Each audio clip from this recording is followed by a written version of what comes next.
Dari kemarin tuh pengen banget ngobrol-ngobrol dengan Bung Urli ya perihal aksi 5 Agustus kemarin nih kayaknya. Karena kita memberikan pemahaman terhadap nilai-nilai organisasi Oke. yang sudah berdiri begitu lama. Iya. Mengupas sedikit tentang sejarah GMKI dari 1932 itu yang dinamai oleh CSP.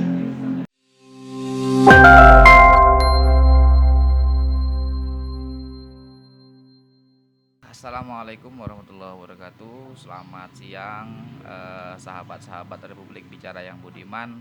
Kembali lagi di channel Republik Bicara. Seperti biasa kita bakal bincang-bincang atau ngobrol hangat seputar organisasi daerah, gerakan, eksekutif serta legislatif dan kepemudaan. Namun kali ini kita berkesempatan ngobrol-ngobrol gerakan, atau kalau rubrik kita namanya baper ya. Iya. Itu bahas pergerakan bersama ketua cabang atau apa Ketua istilahnya? cabang Ketua cabang PMKRI ya. GMKI. GMKI, aku kok selalu salah ya Bung. Iya. GMKI, Gerakan Mahasiswa Kristen Indonesia, cabang cabang Yogyakarta. Oke, Bung, terima kasih ya sudah mau hadir Iya. di podcast kita. Iya, siapa? Saya sebetulnya banyak mendengar nama Bung Urli ya sejak melakukan apa ya, bukan melakukan sih saya kira, tapi lebih tepat mungkin menunaikan kewajibannya sebagai seorang aktivis ya. Saya sebetulnya dari kemarin tuh pengen banget ngobrol-ngobrol dengan Bung Urli ya perihal aksi 5 Agustus kemarin ini kayaknya kayaknya teman-teman ini menarik banget ini. Bung Urli luar biasa ini. Sudah mulai keluar lagi gaungnya teman-teman setelah sekian lama diredupkan Covid dan peraturan yang sangat ketat. Tapi ya saya sangat bangga lah sahabat-sahabat, kawan-kawan sekalian masih bisa menunaikan kewajibannya di tengah situasi yang tak menentu arah. Bung, kita seperti biasa. Namun sebelum saya memulai soal sejarah dan lain-lainnya, saya ingin punya satu pertanyaan yang mungkin Bung bisa jawab secara spontan saja. Iya. Bung, seandainya kan saya Katolik ya. Saya bagaimana saya tertarik atau ya katakanlah tertarik untuk ikut GMKI. GMKI bagaimana bisa menarik saya supaya saya bisa ikut di GMKI? Iya.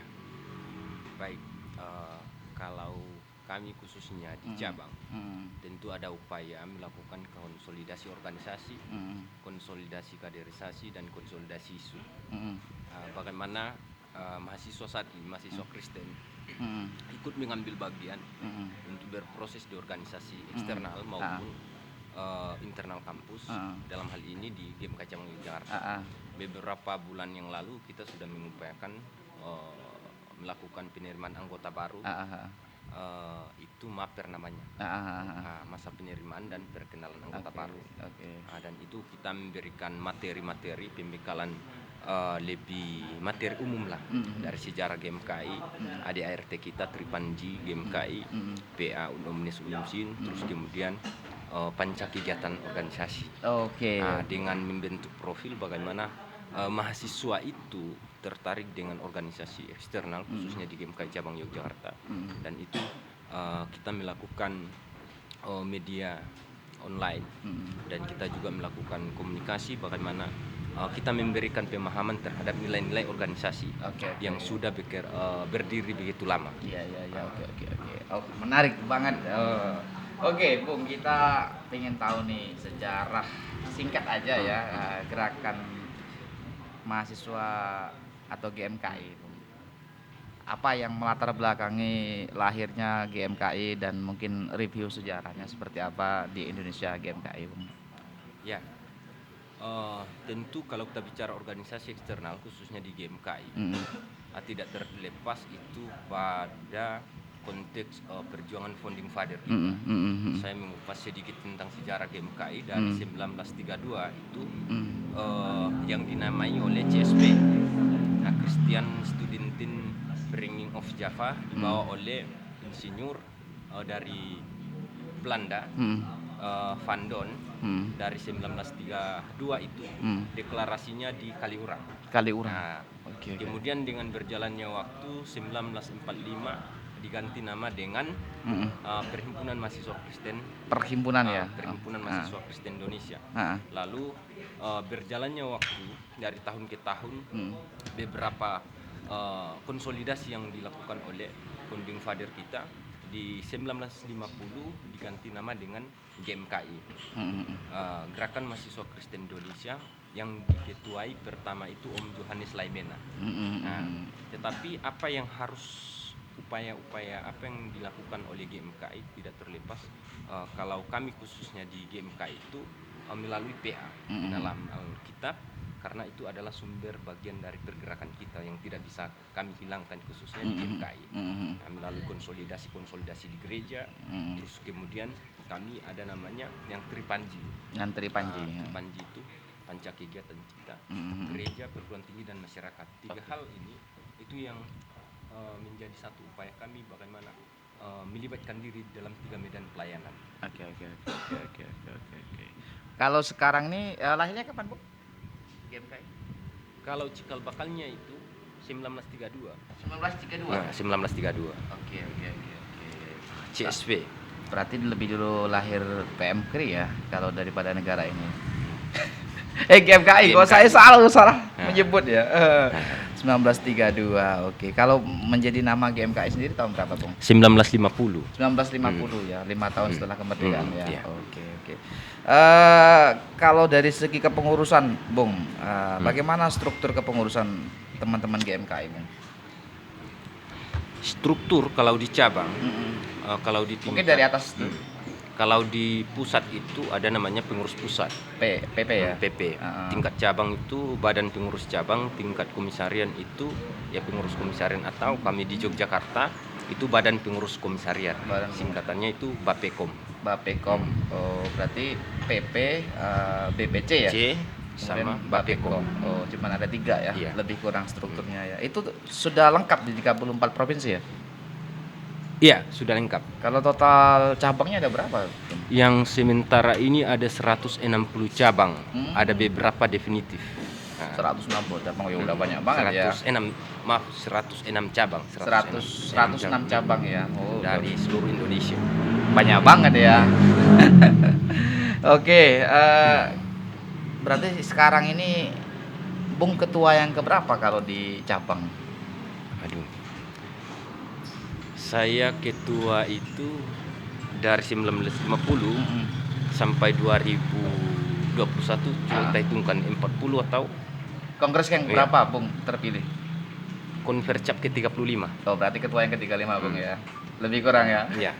Mungkin ada juga dulu kan yang 1 orang tapi periodenya bisa sampai 2 kali gitu. Tapi ya oke lah, mungkin lebih kurang Bung ketua yang ke-35. Kalau yang pusat PP. Kalau di pusat itu sepertinya sama ya, Jogja ya. Kalau di pusat itu tahun kemarin kongres ke-37 ya. 37 kalau tidak salah. Berarti yang PP sudah periode yang ke-37 mau ke-38. Oke. Bung, di GMKI sendiri sebetulnya ada tradisi yang bagaimana sebagai bentuk upaya pelestarian sekaligus membangun gerakan mahasiswa yang progresif sih? Iya, kalau di GMKI itu sistem, kalau saya bicara sistem kaderisasi yang pertama, kita itu melakukan, kalau di cabang itu ada namanya MAPER, masa penerimaan dan perkenalan anggota baru. Nah di situ kita akan memberikan pembekalan kepada calon anggota. Mereka juga calon anggota ini harus mengikuti proses materi yang diberikan nanti pembekalan. Yang pertama itu sejarah GMKI, ada RDRT, terus kemudian juga Tripanji, PA, dan Ud Omnes Unum Sin, supaya mereka menjadi satu. Jadi moto kita itu Ud Omnes Unum Sin itu di GMKI sendiri sudah tradisi. Nah, kemudian ketika kita sudah selesai melakukan kaderisasi di situ, selesai mereka kita lantik sebagai anggota, dan itu ada tahap selanjutnya bagaimana kader ini membentuk profilnya. Nah, profil kader ini ada namanya PDSPK, Pola Dasar Sistem Pendidikan Kader. Nah, kebetulan bulan yang lalu itu sebelum penerimaan anggota saya melakukan kegiatan itu sekolah kader bagaimana mahasiswa Kristen khususnya, kader-kader GMKI dalam hal ini di cabang Yogyakarta menjawab tantangan. Apakah saya misalnya salah satu kader melihat konteks kebangsaan ini kira-kira seperti itu. Tentu kita akan memberikan pengetahuan nilai-nilai nasionalisme dan ekumenisme, nilai-nilai gerejawi dan nilai-nilai ekumenisme itu yang tidak bisa kami hilangkan khususnya di GMKI cabang. Katakanlah nasionalis religius gitu ya, di antara materinya ya. Oke. Kalau secara keanggotaan, Bung Urli, di Jogja ada berapa keanggotaannya? Kalau yang sudah terdaftar itu dari masa kepengurusan kami khususnya selama saya mengikuti itu, yang sudah terdaftar itu ya di pengurusan yang ada di database kami itu ya hampir 500-an. 500 sedih Jadi, dengan lebih kurang 4 angkatan aktif. Atau agak 5 angkatan aktif mahasiswa. Oh iya. Lebih kurang segitu ya, 4 sampai 5 angkatan aktif ya. Kebetulan juga kami baru 2 kali melakukan penerimaan anggota selama kepengurusan saya 2020-2022. Oke. Menarik sekali.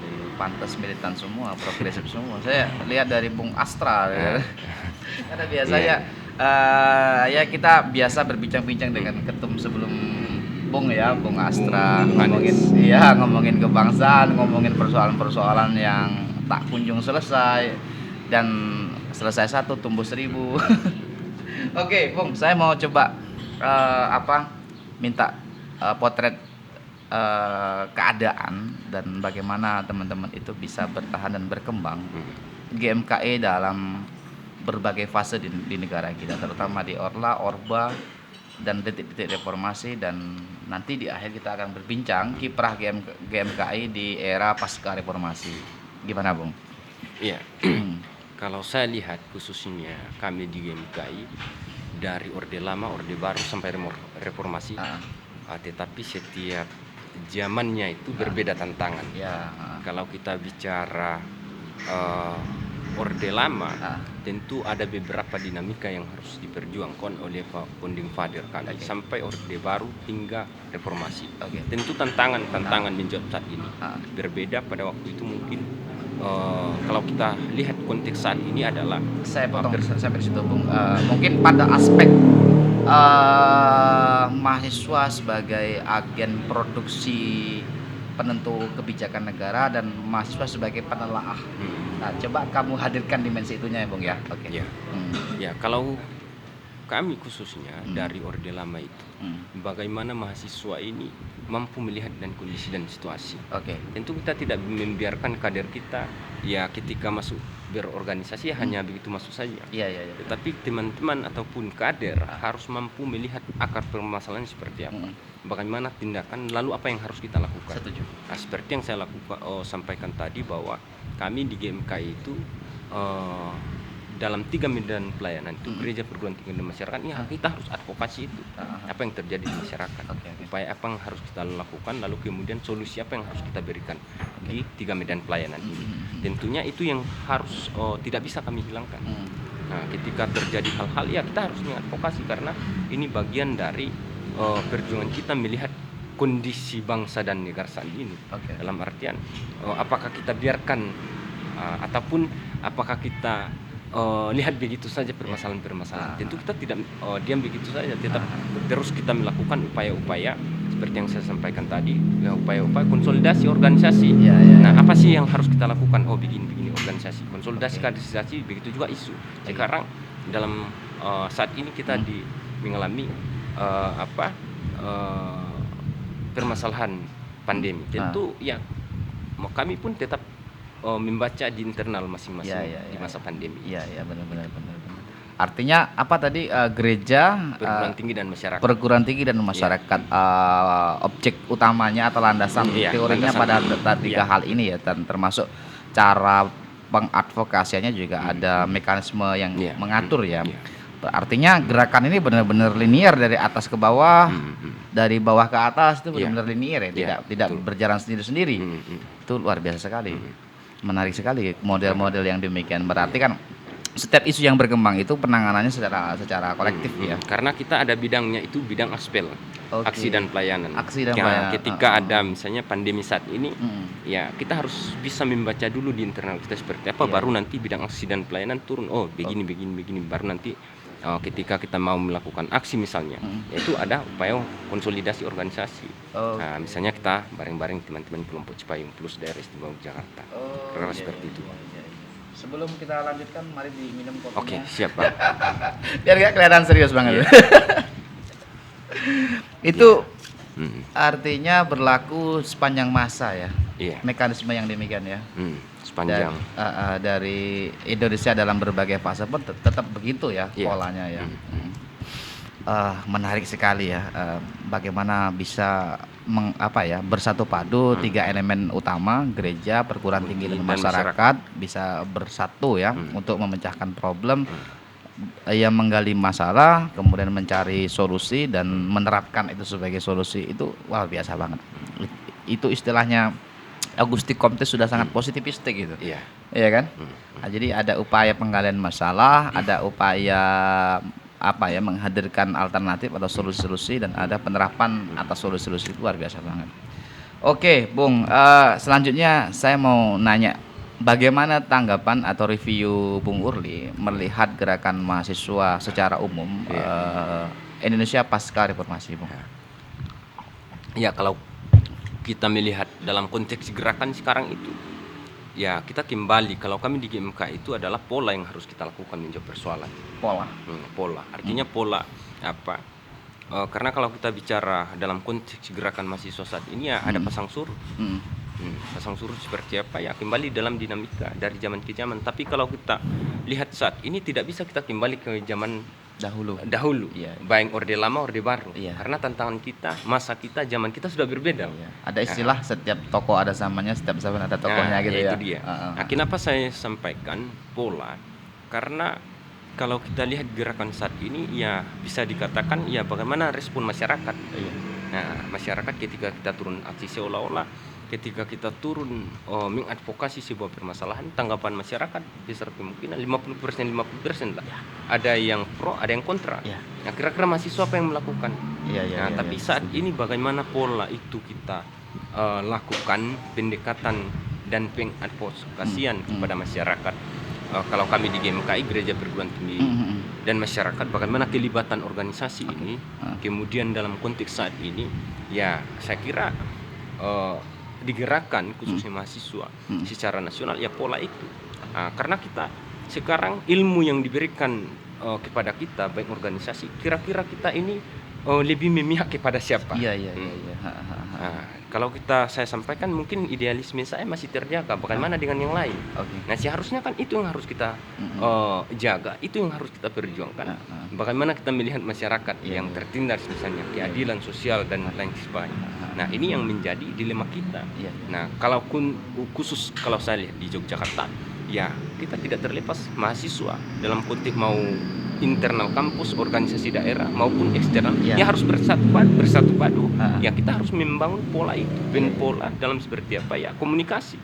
Nah, meskipun itu kita berbeda mungkin respon ataupun tanggapan kita, sikap kita melihat satu permasalahan isu nasional, daerah maupun perguruan tinggi. Tetapi bagaimana kita satukan pemikiran kita supaya nanti dilihat, oh begini mahasiswa seperti apa. Seperti itu. Dari katakanlah awal reformasi hingga hari ini beragam wacana yang digulingkan mengenai positioning gerakan mahasiswa ya, Bung. Ada juga yang beranggapan gerakan mahasiswa setelah sudah mati. Ada juga yang beranggapan demikian. Yang kedua, ada juga anggapan mahasiswa bukan lagi menjadi kepanjangan tangan pemerintah, masyarakat. Justru terkadang mahasiswa atau gerakan mahasiswa cenderung face a face dengan masyarakat. Apa yang terjadi sebetulnya, Bung? Kalau saya ditanya mungkin apakah gerakan mahasiswa sekarang mati atau tidak, kalau saya jawabannya tidak mati. Tidak mati ya. Semangat itulah yang harus kita bangkitkan seharusnya. Misalnya kami di GMKI melihat saat ini tidak bisa lagi mungkin di internal kita eksklusif. Nah, sekarang kalau saya melihat kondisi saat ini ya kita harus bersatu padu menjawab permasalahan-permasalahan apa. Nah, tidak terlepas juga ya di internal masing-masing organisasi itu ya seperti apa sih sikapnya, seperti apa pembahasannya, seperti apa situasi yang terjadi saat ini. Oke. Nah, kalau kita lihat sekarang mau dikatakan ya melihat sekarang ini ya, kalau saya melihat tidak ada pasang surutnya. Nah, pasang surut, pasang naiknya seperti ya Seperti di air Yogyakarta ya. lah. Seharusnya juga kita di Yogyakarta sebagai kota pendidikan, kota gerakan. Nah, itu yang harus kita bangkitkan semangat itu. Iya. Oleh yang diperjuangkan semangat reformasi yang diperjuangkan oleh pendiri kita atau aktivis 98 khususnya. Para reformator lah ya. Tentu kalaupun mungkin itu dibahas, saya kira ya ada kekurangan, ada kelebihan. Ya. Nah, jadi kalau saya lihat saat ini tidak bisa juga kita misalnya publik melihat gerakan mahasiswa saat ini bahwa seolah-olah mahasiswa lagi tidak punya pamor, mahasiswa lagi tidak berintelektual, sekarang mahasiswa lagi tidak memiliki power lagi untuk bersatu. Saya kira itu tantangan yang harus kita jadikan satu, bagaimana kita bergerak sama-sama. Khususnya menjawab permasalahan saat ini. Benar. Begitu. Perihal ada dugaan bahwa gerakan mahasiswa vis-a-vis dengan masyarakat. Gimana tanggapan? Gimana, Bang? Ya beberapa tahun terakhir juga misalkan ada kan narasi semacam itu ya. Gerakan mahasiswa seolah-olah vis-a-vis dengan masyarakat. Artinya gerakan aksi yang dimoto oleh teman-teman seringkali bentroknya dengan masyarakat. Akhirnya memunculkan pandangan bahwa aktivis itu tidak lagi menjadi kepanjangan tangan masyarakat. Atau yang saya katakan seolah-olah ada yang vis-a-vis nih antara gerakan masyarakat, antara gerakan mahasiswa dengan masyarakat. Atau kalau di era jelang-jelang dari reformasi itu ada istilah arus pinggiran atau paradigma arus pinggiran. Bagaimana kemudian gerakan mahasiswa bisa bersatu dengan masyarakat atau yang kemudian disebut sebagai paradigma arus pinggiran gitu kan. Tapi oke lah, mungkin konteks Orde Baru itu karena common sense-nya satu ya. Common sense-nya satu. Nah, sementara pasca reformasi gerakan mahasiswa juga agak kesulitan dalam menyikapi sebetulnya common sense kita ini siapa. Nah, di titik itu, Bung, apa yang bisa Anda tanggapi? Ya kalau saya kembali bicara gerakan sekarang ya kembali ke eksistensi gerakan itu. Nah, jadi kalau kita bicara gerakan sekarang ini ya sangat gampang dibaca oleh ruang publik khususnya. Ketika mahasiswa ataupun gerakan melakukan satu gerakan, ya pandangan masyarakat juga berbeda. Nah, kenapa berbeda? Bisa jadi mungkin gerakan itu ataupun masa kita dengan jumlah yang begitu banyak bisa saja sudah ditunggangi. Tapi kan yang kembali kita bahas ini eksistensi gerakan yang tidak mudah ditunggangi oleh siapapun. Setuju.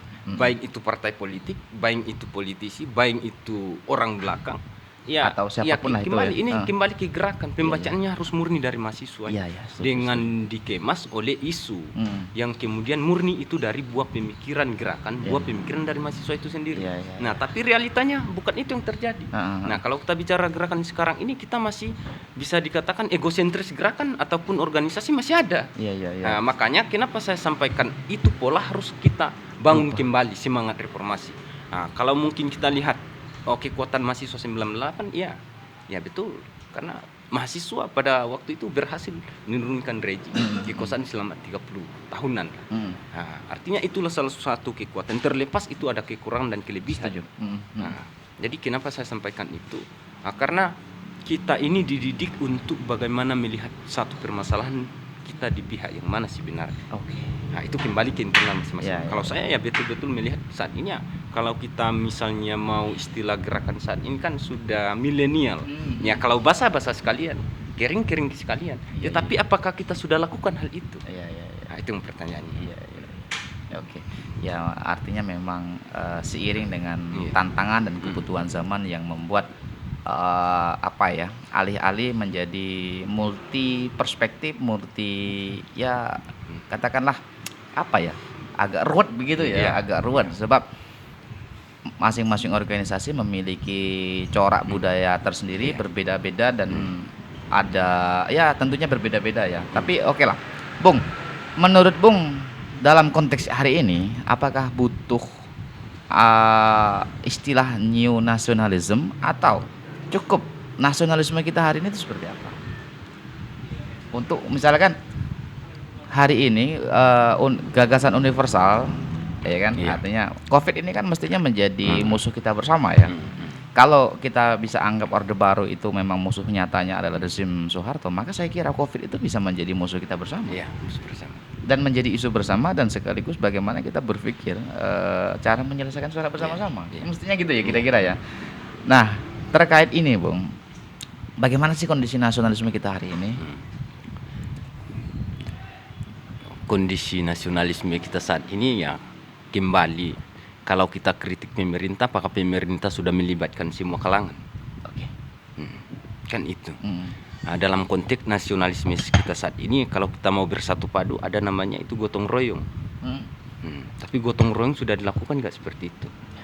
Nah, kan ini yang satu permasalahan yang belum bisa disatukan sebenarnya. Nah, akarnya kan sebenarnya ini dari atas sebenarnya. Makanya seolah-olah ketika kita melakukan satu konsolidasi momentum-momentum menyikapi atau memberikan kritik pemerintah, seolah-olah kita tidak pro dengan pemerintah, seolah-olah kita lebih mementingkan kepentingan sendiri, padahal tidak. Jadi inilah permasalahan.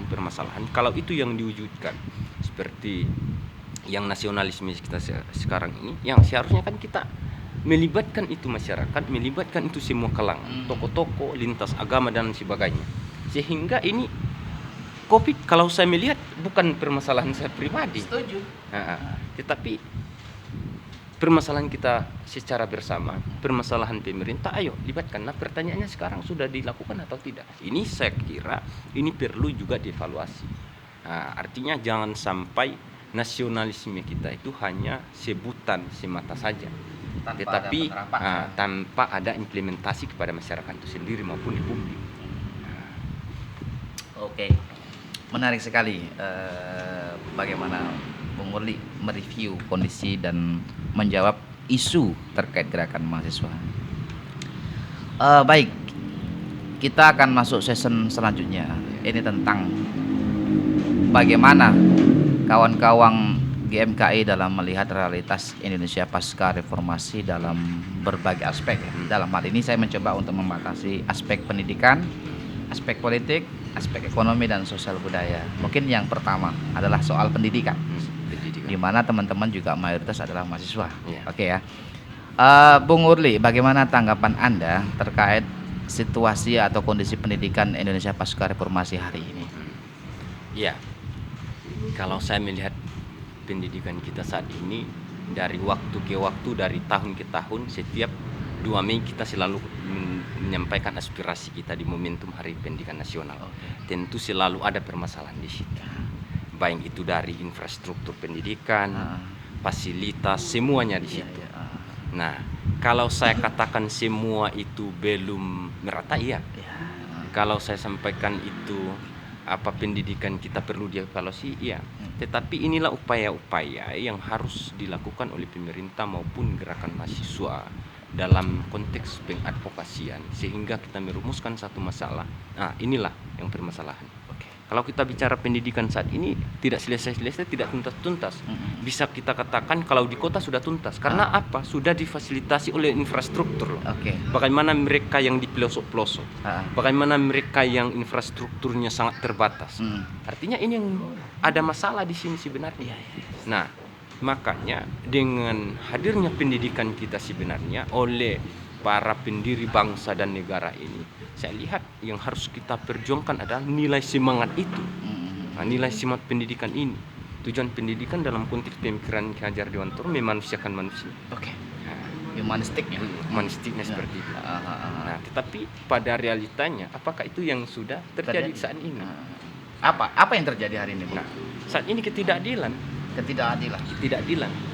Nah, makanya ini pemerintah juga harus turun mengevaluasi, karena pendidikan kita secara nasional itu masih ada permasalahan. Siap. Kalau dari segi pembiayaan, Bung, saya mau nanya nih.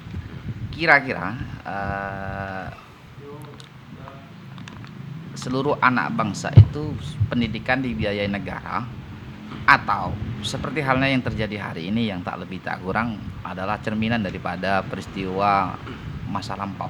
Artinya pada masa politik etis yang pernah terjadi tentunya. Yang sekolah yang mendapatkan pendidikan adalah mereka yang mampu membayar. Tetapi mereka yang tidak mampu membayar, mereka tidak mendapatkan fasilitas itu. Nah, gimana tanggapan Bung? Makanya dalam konteks pendidikan itu yang kita temukan adalah karakter. Karakter itu sangat penting, bagaimana masyarakat bagi mereka yang membutuhkan pendidikan itu begitu penting. Ya. Artinya di situ kita lihat satu permasalahan pokok, tidak bisa kita pisahkan satu sama lain. Artinya tantangan kita saat ini adalah melihat kondisi masyarakat di sini, ya bagaimana keterlibatan, kemudian juga melihat tantangan saat ini memang sepenuhnya belum maksimal. Nah, kita ini adalah bangsa yang begitu besar, negara yang begitu besar, apa yang tidak ada di Indonesia. Nah, jadi ketika mungkin kita selalu bicara pendidikan saat ini, ya seolah-olah kita memutar ban. Nah, apakah itu sudah dilakukan oleh perguruan tinggi? Kan Tridharma perguruan tinggi itu pengabdian. Nah, ada 3 poin, kalau tidak salah. Nah, seharusnya itu yang harus diwujudkan. Ada ribuan atau ratusan perguruan tinggi kita di Indonesia, tetapi kita masih membicarakan masih ada ketidakadilan, masih ada fasilitas pendidikan yang belum merata dalam konteks pendidikan saat ini. Dari segi materi sendiri mungkin masih ada permasalahan pemerataan, kemudian juga dari segi fasilitas juga mungkin tidak semuanya merata, dari segi tenaga ahli juga mungkin semuanya tidak rata ya. Itu mungkin di antara persoalan-persoalan. Bung, seandainya Anda ketemu dengan Mas Nadiem, Menteri Pendidikan, perihal pendidikan, apa yang akan Anda sampaikan, Bung? Ya, kalau saya ketemu, mungkin ketemu tidak mungkin. Nah, karena sekarang itu kalau kita bicara birokrasi sangat susah. Nah, tetapi pemerintah ini tidak melihat bahwa mereka bagian dari masyarakat. Setuju. Nah, tapi kalau seandainya itu aspirasi didengar, ya pendidikan ya kembalikan lagi ke tangan rakyat. Harus memihak, harus diberikan solusi seperti apa. Harus ada jaminan lebih spesifiknya pendidikan itu betul-betul diterapkan kepada masyarakat. Karena di Indonesia, khususnya Nusantara ini, kita ada namanya pendidikan kebudayaan. Tidak ada negara kalau tidak ada bangsa. Nah, artinya ini yang permasalahannya kita yang belum tuntas. Nah, jadi saya kira ini perlu dilihat, lalu kemudian juga bagaimana pemerintah pusat, pertanyaannya apakah mereka sudah turun ke daerah-daerah terpencil, daerah-daerah yang pedalaman, melihat kondisi lebih. Saya kira mereka menerima kok. Nah, jadi seolah-olah pemerintah ini terlalu eksklusif untuk turun ke bawah, lebih menurunkannya kepala dinas yang ada tingkat kabupaten. Tetapi ini pemerintah ataupun masyarakat itu sangat membutuhkan bagaimana kita hadir di tengah-tengah masyarakat. Yang belusuan cuma presiden doang ya, menteri nggak belusuan ya. Betul. Oke. Perihal biaya, Bung, saya minta secara singkat saja, apakah kita harus bayar soal pendidikan? Ataukah pendidikan secara pembiayaan harus gratis? Ya, kalau kita bicara saat ini, ya mungkin kalau kita lihat Indonesia dalam konteks pendidikan ya, dari TK, dari pendidikan dari bawah sampai ke atas. Mungkin kalau kita bicara gratis tidak mungkin, Bang. Tidak mungkin. Tetapi perlu pemerintah memperhatikan. Kembali lagi memperhatikan, melihat kondisi dan situasi. Apakah ini layak? Karena juga aku lihat kita di Indonesia ini sangat potensi. Ada namanya bagaimana calon-calon penerus bangsa ini memiliki keunggulan. Itu harus diberdayakan. Nah, bagi mereka yang mampu, bagi mereka yang tidak mampu harus diberdayakan. Dihitung berapa data yang masuk, yang tidak mampu. Nah, jadi diratakan semua. Meskipun itu tidak 100%, tapi ada solusi bagi mereka. Minimal biaya itu berapa persen, atau 10% atau 20% gitu ya. Jadi benar-benar menjadi meringankan, karena meringankan sama dengan upaya untuk melakukan pemerataan ya. Betul. Pemerataan keadilan di seluruh lini, baik fasilitas, tenaga ahli dan lain-lainnya. Oke. Kemudian bagaimana Bung Urli melihat realitas politik hari ini, Bung? Atau Indonesia pasca reformasi? Ya kalau kita lihat sistem politik kita ini ya, kalau saya lihat ini kayak politik settingan, politik by design. By design. Artinya seharusnya pendidikan politik itu bagaimana masyarakat menerima. Saya kira sudahlah. Nah, kita tidak perlu lagi mempermainkan masyarakat. Kasihan kita. Mari kita berikan pendidikan politik kepada masyarakat yang memiliki nilai. Nah, mari kita berikan sistem pendidikan politik pada masyarakat yang masyarakat menerima itu sendirinya. Nah, karena kita sistem demokrasi ataupun sistem politik nasional yang terjadi ya setiap momentum, baik itu pemilihan bupati, pilgub, pilpres dan lain sebagainya, dan itu terus. Artinya sehingga hasil demokrasi pun, hasil pemilu ataupun hasil sistem politik kita itu tidak menghasilkan nilai-nilai yang seutuhnya. Saya kira itulah yang harus kita lihat saat ini, tantangan kita saat ini, bagaimana kita berikan pendidikan politik yang memiliki nilai yang positif dan kemudian diterima oleh masyarakat itu sendiri. Oke. Karena kita ini begitu besar bangsa kita, negara kita, kemudian ini kita kasihan. Nah, pertanyaannya bagaimana upaya kita sebagai gerakan, bagaimana kita sebagai mahasiswa memberikan pemahaman kepada masyarakat sistem ataupun politik saat ini. Apalagi sekarang ini kan sudah mulai yang baru. Seharusnya kan ini yang tidak kita biarkan. Yang berdampaknya kita dengan kita, masyarakat dengan kita, agama. Begitu juga. Kenapa kita bicara agama? Ya, saya kira kan kita punya kepercayaan masing-masing. Nah, saya kira sudahlah. Itu sudah tuntas menurut saya. Karena kalau kita bicara ini dibuat lagi, dampaknya ke kita. Pertanyaannya, apakah kita mau dipecah belah orang lain?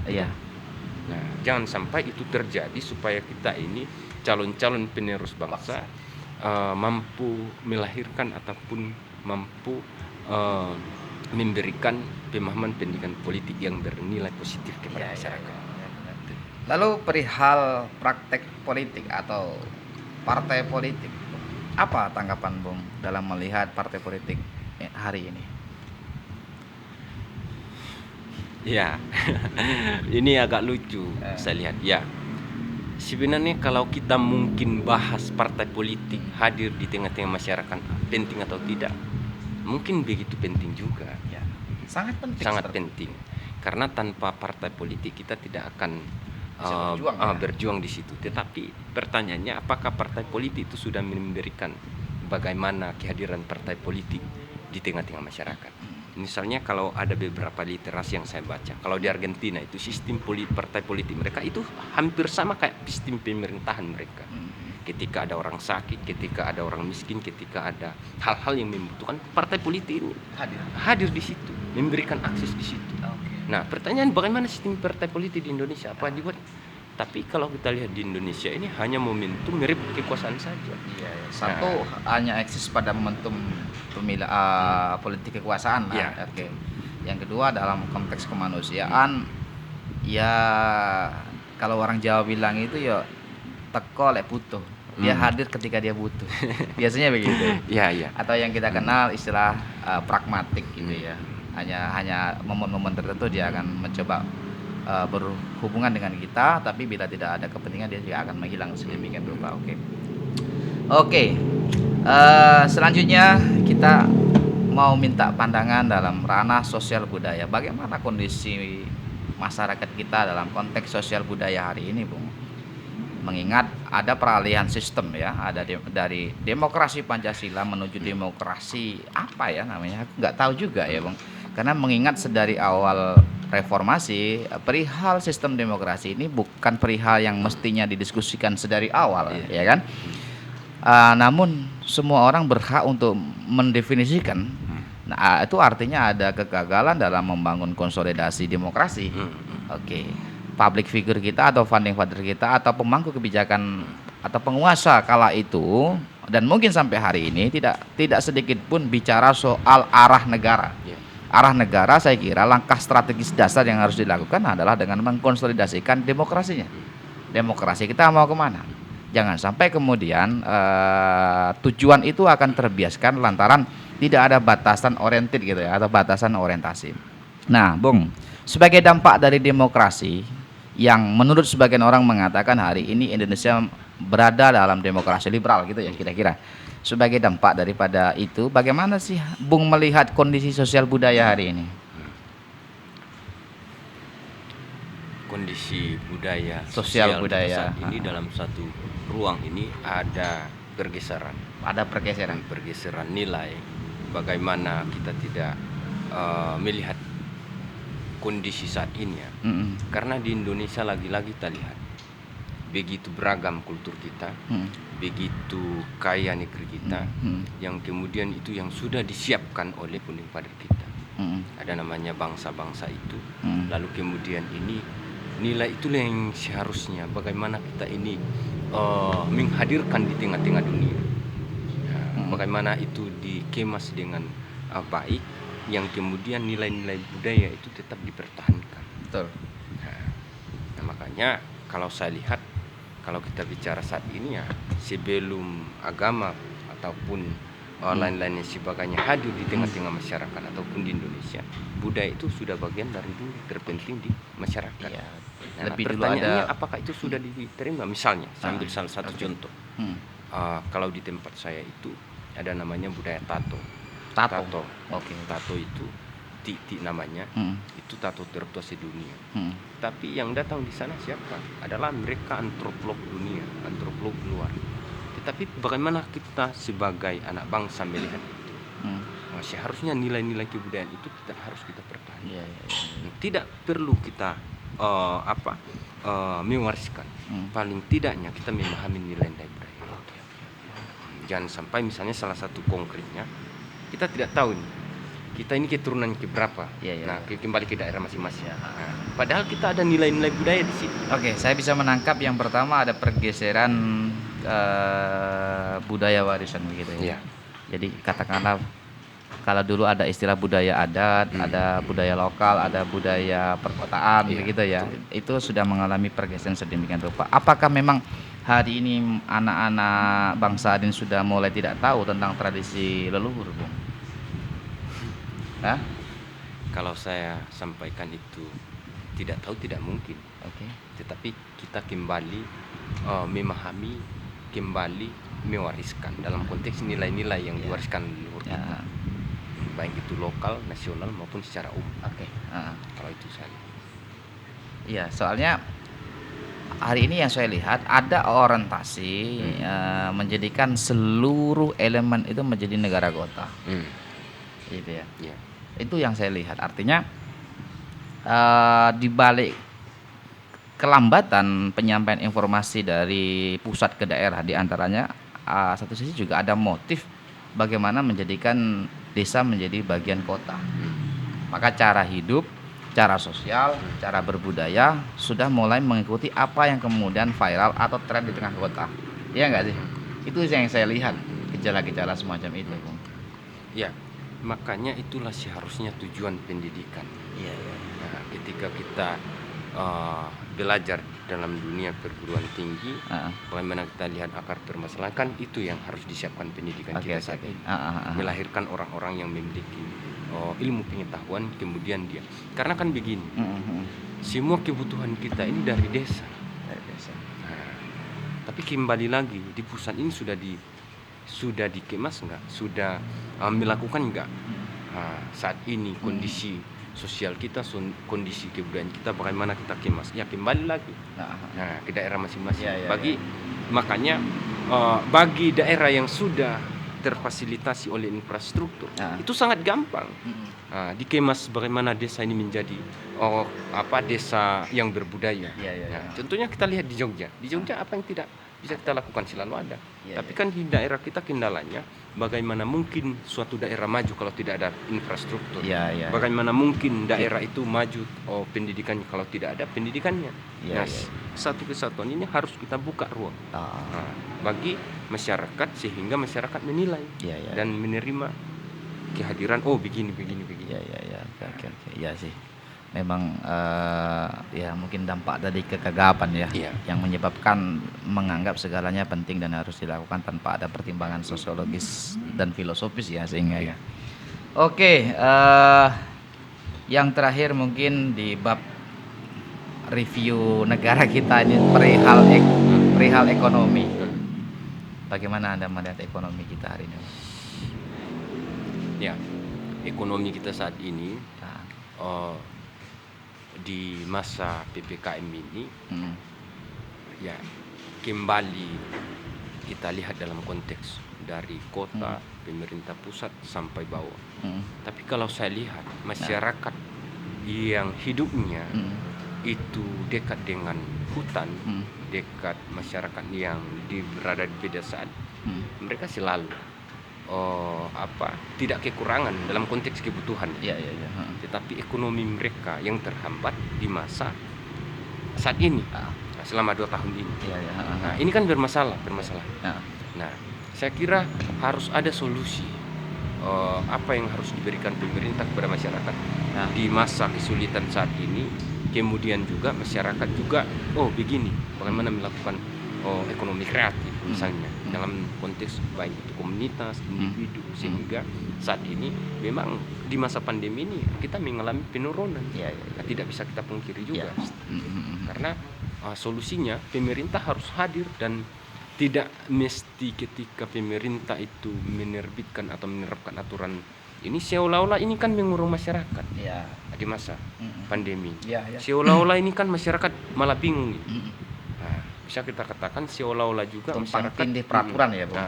Seolah-olah masyarakat tidak mematuhi aturan. Seolah-olah kita juga mahasiswa tidak mematuhi aturan. Tapi ketika aturan itu sudah diterapkan, pertanyaannya jaminannya apa? Setuju banget. Seperti itu. Jadi ada hak, ada kewajiban. Ada kewajiban. Pemerintah ingin mengeluarkan kebijakan, mereka berhak untuk mengawasi dan katakanlah mengawasi kita. Tapi juga sebaliknya, ketika pemerintah mengeluarkan sebuah kebijakan, kita juga punya hak juga untuk mendapatkan jaminan tadi Bung Urli, saya mau bertanya yang agak serius ya. Menurut Bung Urli, kita tahu bahwa ada fase Indonesia ini kan berjalan beragam fase. Ada fase Orde Lama, ada fase Orde Baru, ada fase reformasi, ada fase pasca reformasi. Lalu saya ingin bertanya, apakah hari ini ada indikasi atau gejala yang mengarah pada tatanan baru, Indonesia baru, ataukah kita masih pada tahapan yang sama? Mengingat ada COVID menjadikan letupan baru, ada proses digitalisasi di Indonesia, Bu ya. Ada proses digitalisasi. Bahkan orang yang nggak mau tahu pun soal itu, dia dipaksa untuk tahu. Sebab segala sesuatunya akan kontrol melalui itu. Bagaimana tanggapan Bung? Apakah proyeksi digitalisasi menjadi gejala tatanan baru, kehidupan baru, peradaban digital Indonesia, ataukah ini bukan, tapi kita sebetulnya belum jelas secara positioning kita hari ini belum jelas. Gimana tanggapannya? Yang pertama, kalau saya lihat sekarang ini prosesnya dari fase ke fase. Kalau saya melihat bahwa bagaimana kita di Indonesia beragam, berwarna dalam konteks seharusnya beragam itu justru mempersatukan, memperkuat kondisi saat ini. Itu yang pertama. Kemudian juga yang kedua, seharusnya proses digitalisasi ini bagaimana kita menyadarkan masyarakat. Tapi kalau kita lihat dari data, kita ini hanya pengguna, konsumen. Seperti yang kita lihat sekarang media-media propaganda, ini kan sangat berdampak kepada masyarakat itu sendiri.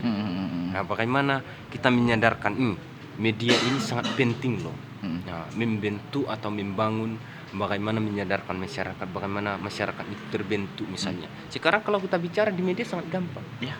Bagaimana misalnya kita buat kolam misalnya dan lain sebagainya untuk masyarakat. Itu sangat penting karena sudah ada referensinya di masyarakat, di media saat ini. Tetapi kan pada realitanya hal-hal yang penting itu lebih banyak yang negatifnya yang dikonsumsi masyarakat daripada positifnya. Contohnya misalnya isu saat ini, kondisi kebangsaan kita, isu SARA.